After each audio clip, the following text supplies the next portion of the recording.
नमस्कार, आप देख रहे हैं जनता तहलका। मैं हूं एमएस निर्मल।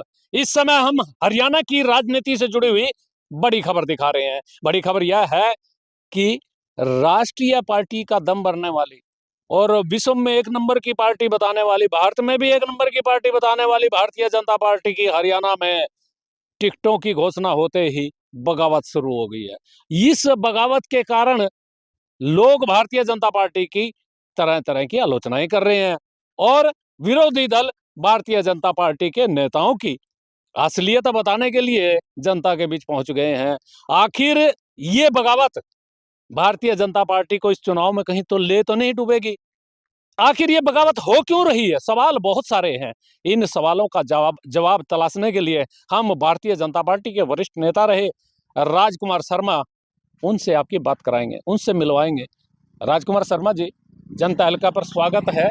आप भारतीय जनता पार्टी के कई उच्च पदों पर रहे हैं और भारतीय जनता पार्टी की रीति और नीति को जानते हैं, लेकिन जिस तरह के हालात भारतीय जनता पार्टी में टिकट वितरण के बाद उत्पन्न हुए हैं, आप किस रूप में देख रहे हैं? सबसे पहले आपका स्वागत है जनता तहलका पर जी।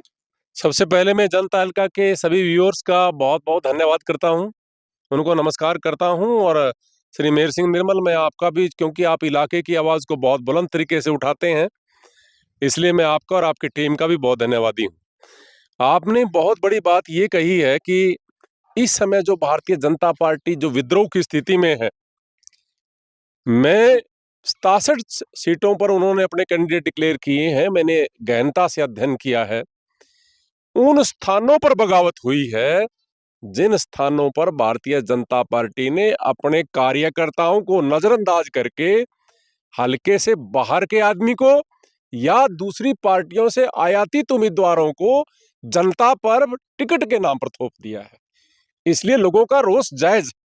अच्छा, ये जो थोपने की बात आ रही है, आखिर जो बड़े नेता बैठे हैं भारतीय जनता पार्टी के, राष्ट्रीय नेता बैठे हैं और प्रदेश के नेता बैठे हैं, क्या उनकी पार्टी जो एक नंबर का दम भरती है, राष्ट्रीय पार्टी एक नंबर की बताती है हिंदुस्तान में, विदेश में भी एक नंबर की पार्टी अपने आप को गिनवाती है, क्या उनके पास नुमाइंदे नहीं है जो चुनाव लड़ सके? ये बाहर से आयात कर रहे हैं, बाहरियों को अपनी पार्टी में शामिल कर रहे हैं, उनको टिकट दे रहे हैं, विद्रोह ये इसीलिए बता रहे हैं आप? कोई भी पार्टी निर्मल जी सिद्धांतों से बड़ी होती है। मैं आपकी बात का जवाब देने से पहले इस पार्टी में पहले जो सिद्धांतों पर आधारित पार्टी थी, विचारधारा की पार्टी थी, और आज में क्या अंतर आ गया, उसकी एक बात रखना चाहता हूं। माननीय श्री अटल बिहारी वाजपेयी जी ने एक वोट खरीदने की कोशिश नहीं की और अपनी सरकार गिरा ली। मतलब यह हुआ कि उन्होंने सिद्धांतों के खातिर, विचारधारा के खातिर सत्ता को छोड़ दिया। आज की भारतीय जनता पार्टी वहां पहुंच गई है जहां सत्ता के लिए सिद्धांतों की तिलांजलि दी जा रही है। और यही एक परिणाम है कि जिसको कांग्रेस ने भी रिजेक्ट कर दिया, बबली जी, उसको भारतीय जनता पार्टी ने आधे घंटे में शामिल कर लिया तो टिकट भी दे दिया। जिस श्याम सिंह राणा ने जिस श्याम सिंह राणा ने 5 साल मन भर के, जी भर के मोदी जी को गालियां दी, भारतीय जनता पार्टी को बुरा बताया, उसको अपने कार्यकर्ताओं को नजरअंदाज करके वहां श्याम सिंह राणा को लड़वा दिया। तो बगावत वहां पर हुई है जहां पर अपने विचारधारा से जुड़े हुए पुराने कार्यकर्ताओं को, जिन्होंने 20-20 साल तक दरियां बिछाई, उन कार्यकर्ताओं को नजरअंदाज करके बाहरी पार्टियों से उम्मीदवार ला करके थोप दिए और उनके उनके वर्चस्व वजूद को चुनौती दी और यह साबित कर दिया कि भारतीय जनता पार्टी में योग्य उम्मीदवार नहीं है, इसलिए बाहर से लाए गए। ये तो बहुत बड़ी बात आपने कही, योग्य उम्मीदवार नहीं है। यदि योग्य उम्मीदवार नहीं है तो आपको लग रहा है कि पहले से ही भारतीय जनता पार्टी हार मान रही है, इसीलिए बाहर की जो दल हैं, बाहर दूसरे दल हैं, उनके नेता उनको आयात कर रहे हैं। मैं जो आज भारतीय जनता पार्टी का नेतृत्व कर रहे हैं, माननीय नायब सिंह जी सैनी, वो अपने हल्के से भागकर करनाल आए, करनाल से अब लाडवा गए हैं। आप देखिएगा कि जिसकी ताकत के बलबूते पर भारतीय जनता पार्टी चुनाव लड़ रही है, वो भी अपने लिए सुरक्षित सीटें तलाशते फिर रहे हैं। तो उनके उनके इस आचरण से कार्यकर्ताओं के कार्यकर्ताओं में क्या संदेश जाएगा कि आज के दिन जिनके बलबूते पर हम चुनाव लड़ने जा रहे हैं वो भी असुरक्षा महसूस कर रहे हैं, तो आम कार्यकर्ताओं में असुरक्षा की भावना जायज है। अच्छा, ये बात बड़ी है कि जो आम कार्यकर्ता हैं भारतीय जनता पार्टी के, उनमें असुरक्षा की भावना जाग गई है। जाग क्यों गई है? बाहर के नेता भारतीय जनता पार्टी में आयात हो रहे हैं, उनको टिकट दिया जा रहा है। जो शाम को शामिल होता है, सुबह उसका टिकट घोषित हो जाता है। ऐसे में जो स्थानीय कार्यकर्ता हैं, जो स्थानीय नेता हैं, जो पार्टी की दरिया बिछा रहे थे, जो पार्टी के लिए नारे लगा रहे थे, जो अपना संचित धन पार्टी को सींचने में लगा रहे थे, यदि उनको उपेक्षा का दंश झेलना पड़ता है, तो फिर क्या इसी तरह का विद्रोह होता है? ये विद्रोह जायज है। मैं हल्का इंद्री की बात निर्मल जी आपके सामने रखना चाहता हूं कि जिस व्यक्ति को यहाँ भारतीय जनता पार्टी ने टिकट दिया वो इंडियन नेशनल लोकदल की विचारधारा का व्यक्ति है। पिछली बार राज्यसभा का सदस्य होते हुए उसने वोट दे दी थी, उसका एहसान उतारने के लिए भारतीय जनता पार्टी ने उसको टिकट भी दिया और बढ़वा भी दिया इंद्री हल्का से। लेकिन विकास के नाम पर, इस हल्का के नौजवानों के रोजगार के नाम पर, इस हल्का में ऐसे इंस्टीट्यूशन जहां रोजगार परक शिक्षा दी जाए, उसके नाम पर उसका मैं एक छोटा सा उदाहरण आपके सामने रखता हूं कि गढ़ी जटान के एक नौजवान ने उसको कहा कि विधायक जी 6 महीने पहले हमारी टूटी हुई सड़क के बनवाने की बात आप कह के गए थे। तो उसका जवाब है, ऑडियो नेट पर मौजूद है, कोई भाई देख सकता है, कि सड़कें बनाना मेरा काम नहीं है। और यही एकमात्र कारण है कि आज इंद्री हल्का के 144 गांव की सड़कें हरियाणा में सबसे बदतर हालत में है। साइकिल सवार भी उस पर ठीक से निकल नहीं सकता। तो ये सिर्फ इसलिए है क्योंकि वो व्यक्ति जो सिर्फ पार्टी को भी और पार्टी के कार्यकर्ताओं को भी अपना गुलाम समझते हैं और टिकट का जुगाड़ करके, किसी प्रकार से भी जुगाड़ करके हमारे कार्यकर्ताओं का हक मारते हैं।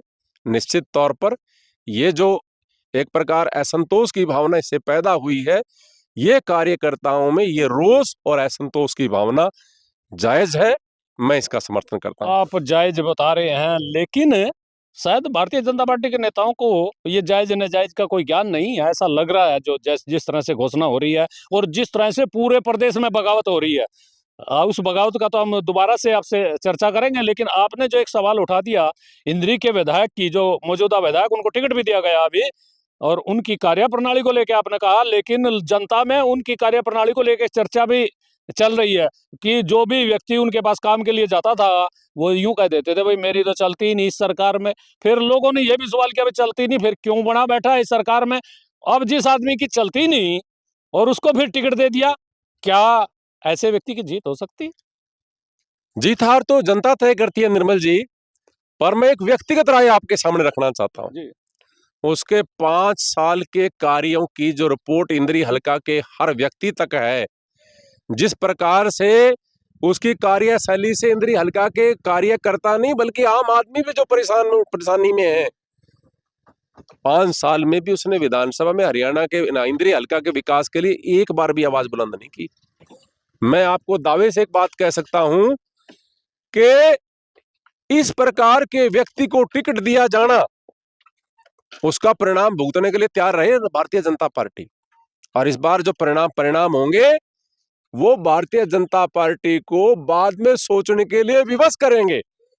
एक आम कार्यकर्ता जो जनता की भावनाओं से अवगत है, यहाँ पर एक आम कार्यकर्ता जो अपने हल्का की, गांव की, गली की, कूचे की, नौजवान की, बेरोजगार की, किसान की समस्या से अवगत है, उसको नजरअंदाज करके भारतीय जनता पार्टी ने बहुत बड़ी गलती की है। ये जो गलती की आप बात कर रहे हैं, तो पूरे हरियाणा में गलती भारतीय जनता पार्टी कर रही है और शायद हो भी चुकी है। कुछ टिकटें अभी बची हैं, उन टिकटों पे क्या होगा वो तो आने वाला वक्त बताएगा। लेकिन इस समय जिस तरह के हालात बने हुए हैं भारतीय जनता पार्टी के, ये जो बगावत का रोजाना सुर और भी ज्वालामुखी के रूप में बन रहा है, आपको क्या लग रहा है ये किस ओर जा रहा है? भारतीय जनता पार्टी की स्थिति को आप किस रूप में आंक रहे हैं? आप लंबे समय तो भारतीय जनता पार्टी में रहे हैं, किस ओर आंक रहे हैं आप इसको? ये जो परिणाम लेकर आने वाली है आज की जो मौजूदा परिस्थितियां, भारतीय जनता पार्टी के नेताओं ने जिस प्रकार से आम कार्यकर्ता को 15-20 साल से काम करने वाले, दरी बिछाने वाले लोगों को नजरअंदाज किया है। रोज के रूप में सारे हरियाणा में जो इस प्रकार की असंतोष की लहर है, जनता में तो कार्यशैली को लेकर के पहले से थे कार्यकर्ता जो लोगों को मनाने में सक्षम थे, आज वो भी अपने घर पर बैठने की बजाय भारतीय जनता पार्टी के उम्मीदवारों को हराने का काम करेंगे। मैं चौधरी कर्णदेव काम्बोज की बात कल सुन रहा था, उनकी बात अपने में जायज है। उन्होंने कहा कि मुझे रादौर से टिकट दिया जाना चाहिए था। बिल्कुल, रादौर में टिकट दिया जाना चाहिए था, और अब टिकट नहीं दिया तो उन्होंने एक प्रण लिया कि मैं दोनों रादौर और इंद्री के हलके में दोनों जगह भारतीय जनता पार्टी के उम्मीदवार को हराने का काम करूंगा। यह सिर्फ कर्णदेव काम्बोज की बात नहीं है। जिन कार्यकर्ताओं के साथ जिनका हक था, जो हक बाहर की पार्टियों के लोगों ने, आए हुए लोगों ने मारा है और भारतीय जनता पार्टी के नेतृत्व ने, शीर्ष नेतृत्व ने मरवाया है, वो कहीं ना कहीं सब लोग कर्णदेव काम्बोज की तरह इस बार चुपचाप बैठ करके तमाशा देखने वाले नहीं है। इस बार भारतीय जनता पार्टी के लिए तमाशा करने के लिए तैयार बैठे हैं और अपनी कमर कस ली। ये तमाशे की बात हो रही है। हरियाणा में तीसरी बार फिर भाजपा सरकार, ऐसे बहुत सारे नारे लग रहे हैं, और ये जो मुख्यमंत्री है इसकी कार्यप्रणाली को लेकर बहुत सारी बातें हो रही हैं। आपको क्या लग रहा है ये चुनाव? निर्मल जी, मैं आपकी बात का जवाब देने से पहले एक बात कहूंगा। 1.5 साल पहले हल्का इंद्री के लोगों ने इस बाहर के लगातार उम्मीदवार थोपने से तंग आकर के इंद्री हल्का में एक मुहिम चलाई, अपना हल्का अपनी चौधर। और ये इस प्रकार की यहां पर अभियान मुहिम इस प्रकार से चली कि 50 से ज्यादा गांवों में इसके आयोजन करने वाले लोग, हल्का इंद्री के लोग गांव में गए। सारे गांवों के लोगों ने इसका समर्थन किया। इंद्री हल्का के लोगों ने प्रण लिया कि कोई भी पार्टी अगर बाहर से उम्मीदवार को थोपेगी तो परिणाम भुगतने के लिए तैयार रहे। और लगभग 1 लाख से ज्यादा तो हस्ताक्षर युक्त यहाँ का ज्ञापन जो है ना, सारे राजनीतिक आकाओं को भेजा गया था। उसके बाद भी जिस जनता ने वोट देनी है, जिस जनता की समस्या के निराकरण के लिए वहां के नेता चुने जाते हैं, और जिन्होंने साफ तौर पर कहा कि घर हमारा चौधरी बाहर का नहीं चलेगा, आपने जनता की भावनाओं को इग्नोर कर दिया, उसको नकार दिया, तो आज जनता आपकी बात को क्यों सुने, आपके उम्मीदवार को वोट क्यों दे? और क्या उन्होंने जो चेतावनी दी थी कि इस बार हम जमानत जब्त करा के भेजेंगे, क्या वो आपके उम्मीदवार की, जहां भी आपने बाहर का आदमी थोपा है, उसकी जमानत जब्त ना करा दे? उसको आपने सवाल किया है जमानत जब्त करा दें, लेकिन पूरे हरियाणा में ये जो अपना हल्का अपनी चौधरी की मुहिम इंद्री से शुरू हुई थी, वो पूरे हरियाणा में उसका असर आपको दिख रहा है। पूरे हल्के जितने जहां विरोध हो रहा, वहां अधिकतर लोग सिर्फ बाहरी व्यक्ति का ही विरोध कर रहे हैं, बाहरी व्यक्तियों को प्रत्याशी बनाने का विरोध कर रहे हैं। ऐसे में ये जो एक नई ज्योति और नई आवाज उठी थी, इस आवाज का असर पूरे हरियाणा में हो रहा है क्या? बिल्कुल, अपना हल्का अपनी चौधर के जो मुहिम हमने 1.5 साल पहले चलाई थी, वो, मैं तो आज ये इतनी बड़ी बात कहता हूं कि जहां जहां भी बाहरी लोगों का विरोध हो रहा है, वो अपना हल्का अपनी चौधर की मुहिम से प्रेरित होकर लोग कर रहे हैं। और ये कोई सही बात है, मैं तो कानून का विद्यार्थी हूं, ये पीपल रिप्रेजेंटेटिव एक्ट के में भी ये अमेंडमेंट होना चाहिए था कि जिस हल्का का प्रतिनिधि चुना जाना है, वो उसी हल्का का रहने वाला होना चाहिए। और जिस प्रकार से अपना हल्का अपनी चौधर की आवाज आज बुलंद हुई है, इंद्री हल्का से बाहर भी हरियाणा में बुलंद हुई है, निश्चित तौर पर कानून बनाने वाले लोगों का दिमाग पर असर करेगी। और आने वाले समय में एक ऐसा समय आ जाएगा जब हर हल्का में उसी के रहने वाले किसी भी जाति के व्यक्ति को टिकट मिलेगा, और कोई भी योग्य व्यक्ति अपने हल्का की समस्याओं के लिए आवाज को बुलंद करेगा और उनका नेतृत्व करेगा। ये नेतृत्व करेगा। लेकिन यदि ये जो मुहिम आप लोगों ने चलाई है, इंद्री हल्के से जो शुरू हुई है, ये मुहिम का यदि इस बार असर आपको नहीं लग रहा है क्या कहीं? इसका पूरा असर है निर्मल जी। इतना असर है कि लोगों ने कस्में उठा रखी हैं, संकल्प लिया हुआ है कि जो राजनीतिक पार्टी बाहर के उम्मीदवार को हमारे इंद्री हल्का में थोप देगी, आपको मैं परिणाम 8 अक्टूबर को परिणाम आएगा। मेरी बात आज आप नोट कर लेना। बाहर के उम्मीदवार को जो इंद्री हल्का का रहने वाला नहीं है, उसकी जमानत जब्त होगी, मैं लिख के देता हूं। आप दावा कर रहे हैं, इस दावे में कितनी सच्चाई है वो तो आने वाला वक्त बताएगा। लेकिन हम फिर उसी बात पर लौटते हैं कि हरियाणा में जो ये भारतीय जनता पार्टी के खिलाफ विद्रोह हो रहा है, ये 67 सीटों का ऐलान हुआ है। अभी 67 प्रत्याशी भारतीय जनता पार्टी ने उतारे हैं। जो शेष रह रहे हैं प्रत्याशी, यदि उनकी लिस्ट आ गई तो आपको ये बगावत और भी कोई विस्फोटक स्थिति में आ सकती है? आपको नजर आ रहा है कुछ ऐसा? मैं ये कहता हूं, जिस 67 में से लगभग 50 और 55 उम्मीदवार बाहर की पार्टियों से आयातित लोग हैं, बाहरी हलकों के रहने वाले हैं। भारतीय जनता पार्टी ने शायद ये सोच लिया कि हम जिसको टिकट दे करके भेज देंगे उसको जनता चुन लेगी। आपको लोकसभा चुनावों से अंदाजा लगाना चाहिए था। नहीं, ये शेष आपने बची लोकसभा चुनाव से अंदाजा लगाना चाहिए था। आपने 10 में से 6 उम्मीदवार बाहर की पार्टियों के थोपे थे। परिणाम के रूप में क्या आया? आप तो 10 सीटों का दावा कर रहे थे, 5 सीटों पर रह गए और 42 सीटों पर विधानसभा में रह गए। मैं आपको एक और गणित आपकी बात से कहता हूं। नहीं, पिछले मैं वो जो सवाल अधूरा रह गया था भाई, यदि ये जो शेष बची हुई भारतीय जनता पार्टी के हरियाणा की जो उम्मीदवारों की सूची है, यदि वो जारी होगी तो ये क्या आप अनुमान लगा रहे हैं, विस्फोट और भी ज्यादा बड़ा हो सकता है क्या? यदि यदि उन सीटों पर भी बाहर के लोगों को थोपा जाएगा, स्थिति हरियाणा में इतनी भयंकर नजर आएगी कि पहले ही लोग इनके कामों से दुखी हैं। जनता की जन भावनाओं के साथ खिलवाड़ करने से बहुत दुखी हैं। तो परिणाम के रूप में तो मैं आज ही कहता हूं, ढूंढते रह जाओगे भारतीय जनता पार्टी कहां गई। ढूंढते रह जाओगे तो कुछ आंकड़ा भी बताओगे कि कितने पे आएंगे? देखो, मैं आंकड़े की एक बात कहना चाहता हूं। जब सब कुछ ठीक था, उस गणित को लोकसभा तक लेके जाता हूं मैं।